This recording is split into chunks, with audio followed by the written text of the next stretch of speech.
O Evangelho, como me foi revelado por Maria Valtorta, capítulo 434. Trabalhos manuais em Nazaré. Parábola da madeira envernizada. Valtorta descreve a visão do dia 10 de maio de 1946. A rústica lareira da oficina foi acesa, depois de muito tempo que já não era mais usada, e o cheiro da cola que está sendo dissolvida em um recipiente se mistura ao odor característico da serragem e das aparas que acabavam de ser cortadas, ou então estão sendo preparadas na ponta de algum dos grandes bancos. Jesus trabalha com todo afinco ao redor de algumas tábuas de madeira e com a ajuda de um serrote e de uma plana vai transformando-as em pernas de cadeiras, em pequenas gavetas e assim por diante. Os móveis modestos da casa de Nazaré foram levados para a oficina, a maceira a ser consertada, um dos teares de Maria, dois escabelos, uma escada para a horta, uma pequena caixa-banco, uma porta do forno, como me parece corroída por baixo, talvez pelos ratos. Jesus trabalha para reajustar tudo o que o uso e a velhice desgastaram.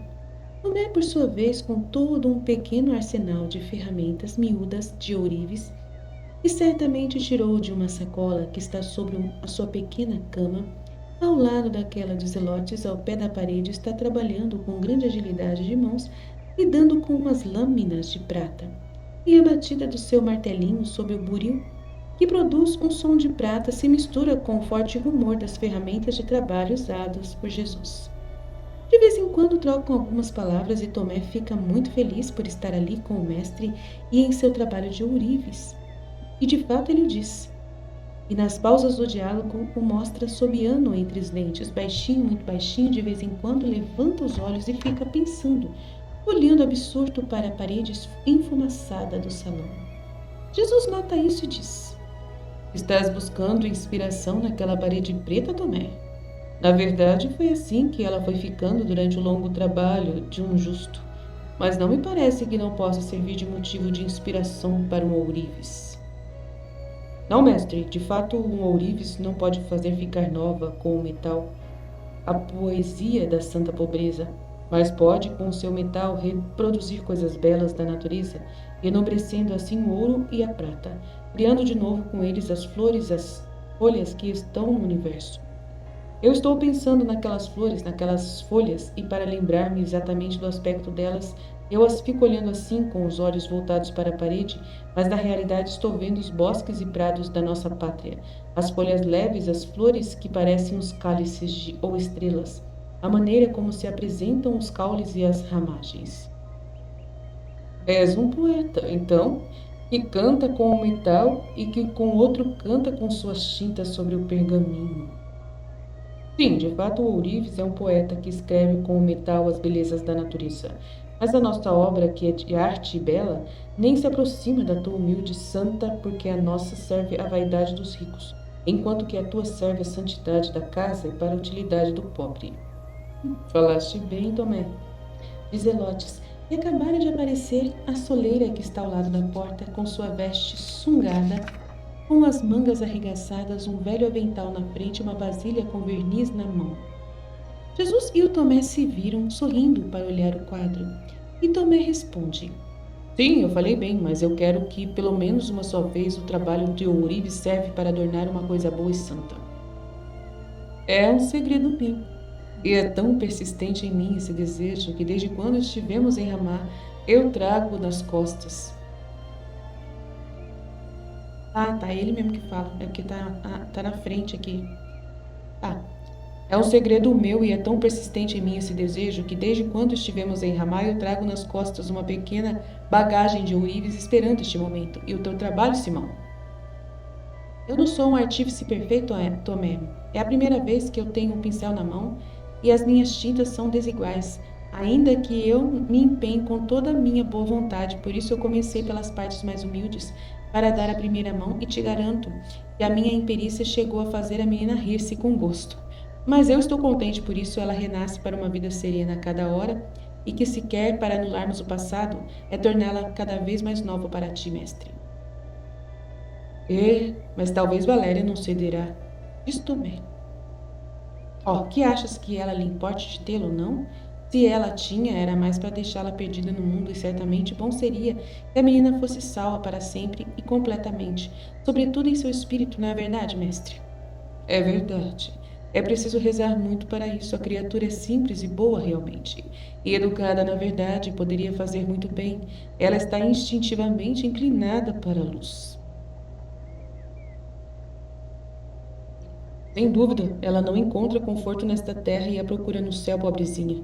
Acho que quando a tua boa nova puder ser evangelizada pelo mundo, os primeiros a acolhê-la e os mais numerosos serão justamente os escravos, os que não têm nenhum conforto humano e que se refugiam nas tuas promessas para consegui-lo.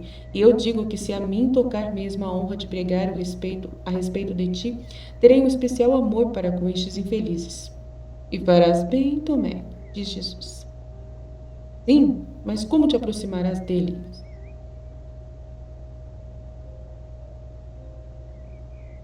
Sim, mas como te aproximarás deles? Oh, serei ourives para as damas e mestre para os escravos delas. O ourives entra na casa, ou então vão à casa dele os servos dos ricos, e eu trabalharei com dois metais, com os da terra para os ricos e com os do espírito para os escravos. Deus te abençoe por estes bons propósitos, Tomé. Persevera neles. Sim, mestre. Tá bem, agora que respondeste a Tomé, vem comigo. Mestre, vem ver o meu trabalho e dizer-me que tintas devo usar agora. São coisas ainda humildes, porque eu sou um aprendiz muito inexperiente. Vamos, Simão. E Jesus deixa ali as suas ferramentas e sai com Simão. Voltam depois de algum tempo e Jesus lhe mostra a escada da horta. Passa tinta nela.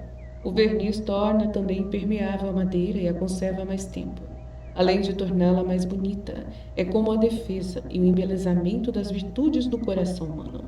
Ele pode ser grosseiro e rústico, mas como as virtudes o vestem, ele se torna bonito de uma aparência agradável. Vê como, para se conseguir uma cor de bonita aparência e um serviço bem apresentável, são necessárias muitas precauções. Em primeiro lugar, apanhe com muita atenção o que é necessário para consegui-la, isto é, um recipiente que esteja bem limpo de todo o terriço, ou do resto de tintas velhas. Usar óleos bons e tintas boas, misturar com paciência, manipular, fazer da mistura um líquido, nem grosso e nem ralo demais. Não cansar-se de trabalhar até que o mais moído dos grumos se tenha dissolvido.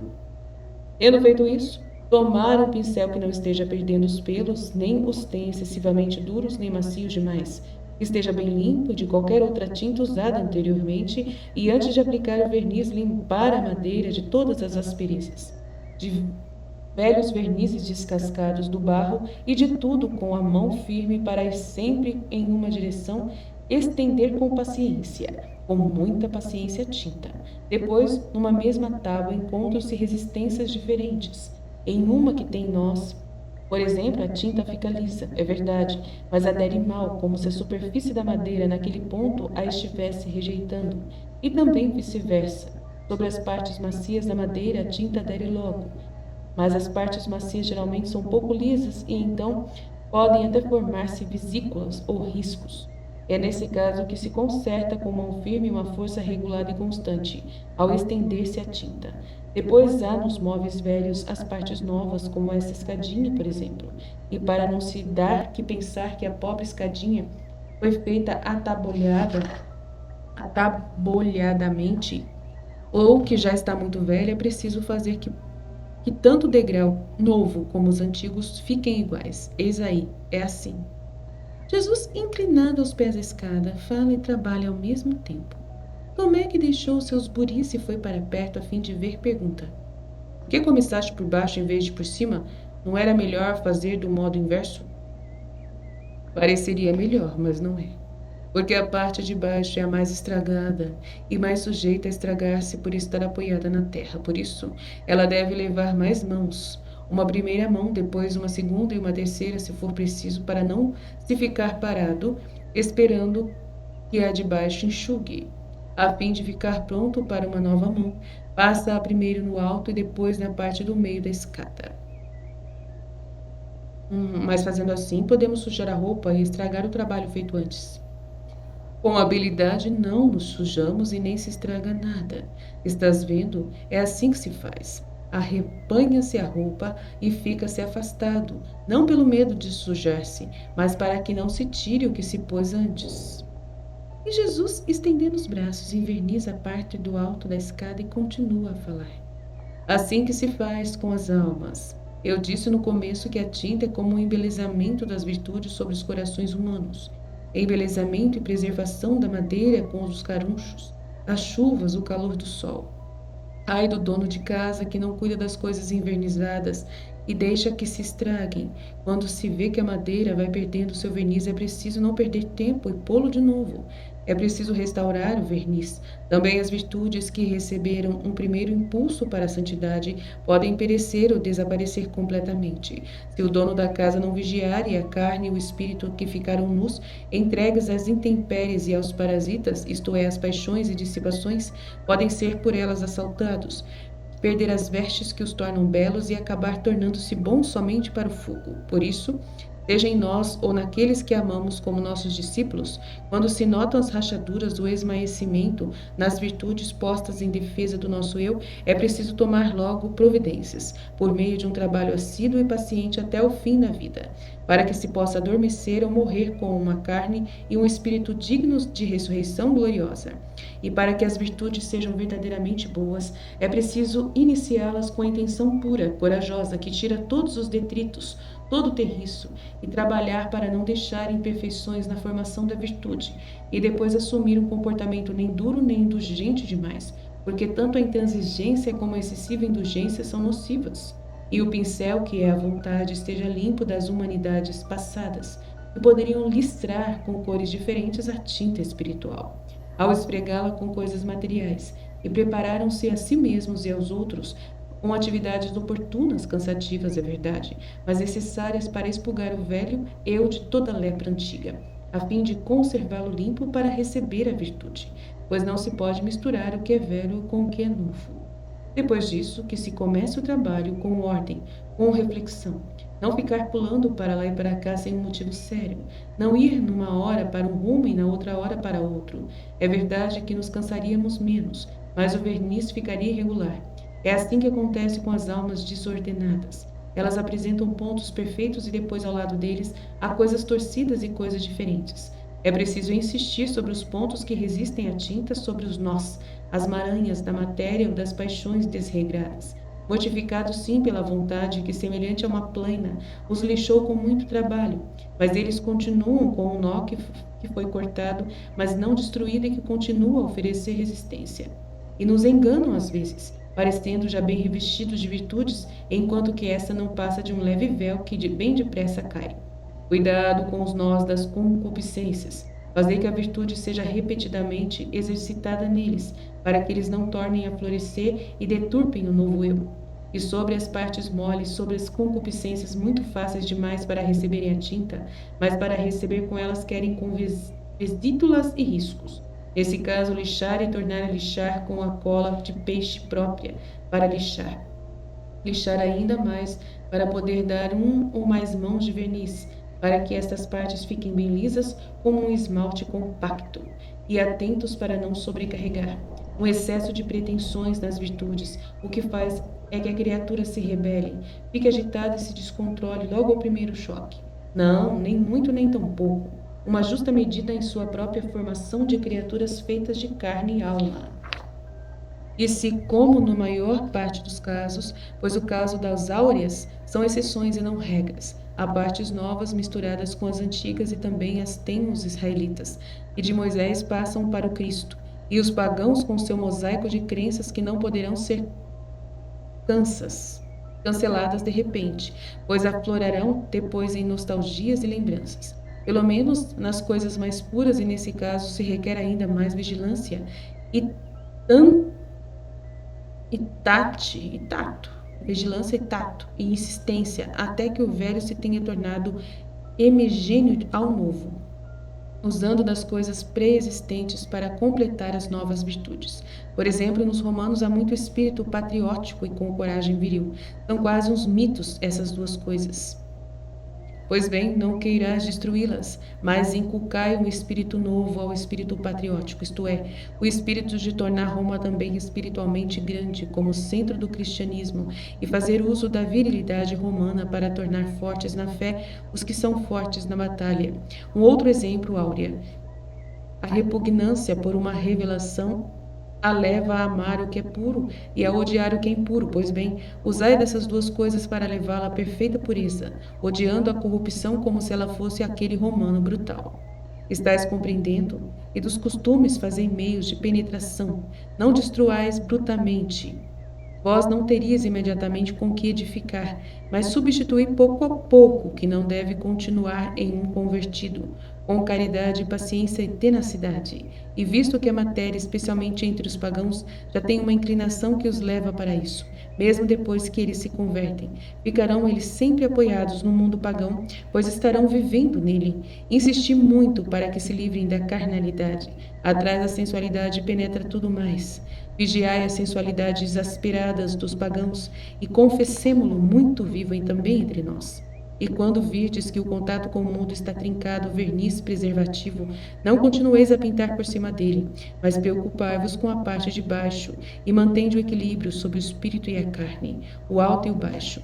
Mas começais sempre pela carne e pelo vício material, a fim de preparar para receber o hóspede que não mora em corpos impuros, nem com espíritos que têm o fedor das corrupções carnais.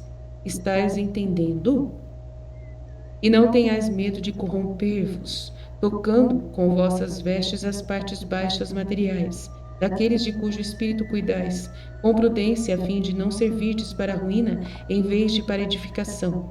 Vivei recolhidos no vosso eu nutrido por Deus, enfaixados pela virtude. Andai com delicadeza, especialmente quando deveis ocupar-vos do sensibilíssimo eu espiritual dos outros. E certamente conseguireis fazer até dos seres mais desprezíveis seres dignos do céu.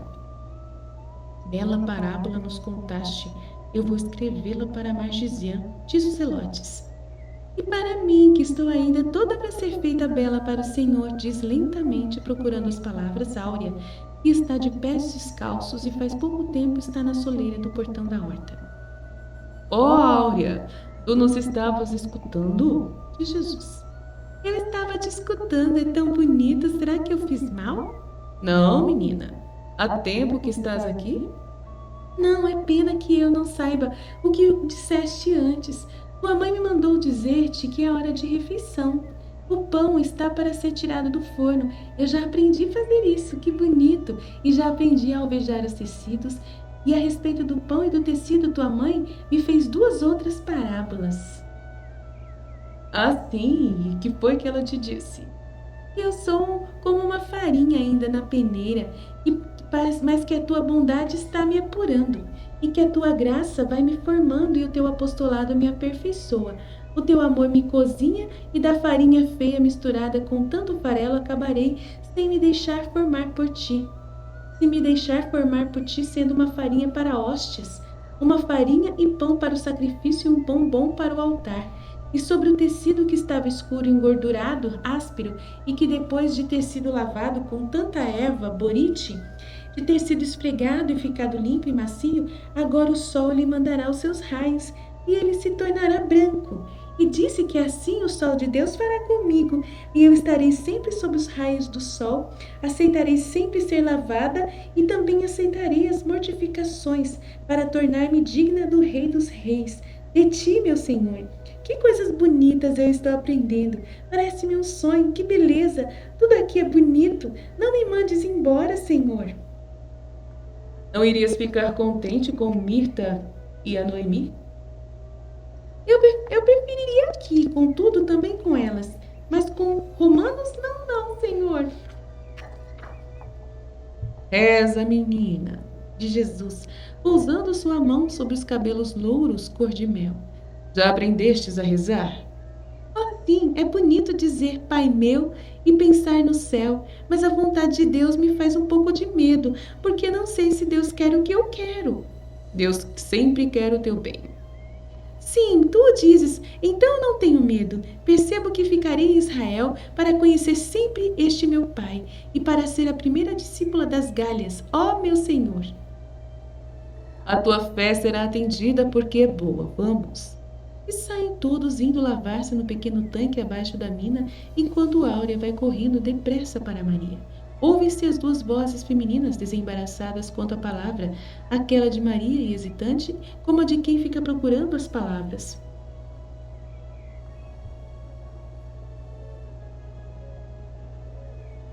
E da outra, em umas risadinhas gritadas por causa de algum erro que Maria docemente corrige. Vai aprendendo depressa e bem a menina, observa Tomé. Sim, é boa e esforçada. Mas como? Mas como não, se tua mãe é a mestra? Nem o próprio Satanás lhe resistiria, diz os zelotes. Jesus suspira sem dizer nada. Por que estás suspirando assim, mestre? Não terei falado bem? Muito bem, mas há homens que resistem mais do que Satanás, pois este pelo menos foge da presença de Maria. Há homens que estão perto dela e ensinados por ela não se tornam melhores.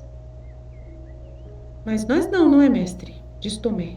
Não, vós não. Vamos. Entram em casa e tudo termina, e assim termina essa grandiosa visão. Amém, Fiat.